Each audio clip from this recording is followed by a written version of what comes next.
αξιωθήκαμε να ζήσουμε, αδελφοί μου καλοί, τον κύκλο του Πεντηκοσταρίου, που είναι αυτός που έχουμε εξηγήσει πάλι και πολλάκι στα εσωτερικά μας μηνύματα, αυτές οι μέρες, αυτή η περίοδος που το βιβλίο της Εκκλησίας ονομάζεται Πεντηκοστάριο, που σημαίνει τι, και ακόμα δεν τελειώσει. Θα τελειώσει τη μεγάλη και εύσημη ημέρα της Πεντηκοστής.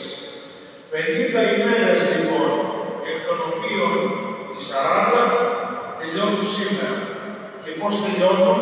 Με αυτό το μεγάλο νικηφόρο, λαμπρό πεάνα που η Εκκλησία έχει ως εθνικό της ύμνο, το Χριστός Ανέστη. Και τι είναι αυτό? Είναι το α και το ω της πίστης. Ποιας πίστης μας? Της Αναστάσεως της πίστης μας.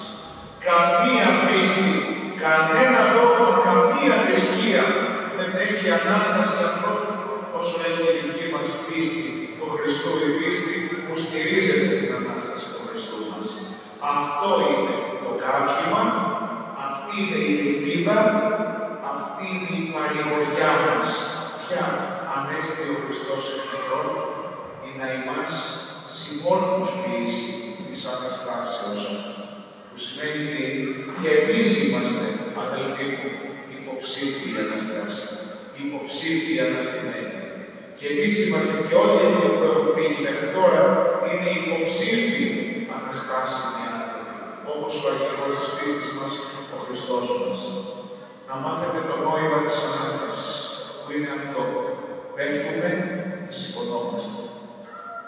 Πέφτουμε, γλιστράμε και πρέπει να βάλουμε τα χέρια μας να αναστηνόμαστε, να αναστηθούμε, να σηκωνόμαστε από τα οποιαδήποτε πεσήματα μας. Γιατί όλοι γλιστράμε, όλοι παραπατάμε, όλοι πέφτουμε, όλοι σκοτάφτουμε. Κανένας δεν μένει όρθιος. Και αυτό το λέει ο Απόστολος Παύλος. Τι λέει? Ο δοκόν αισθάνε, βλεπέτω μήνες.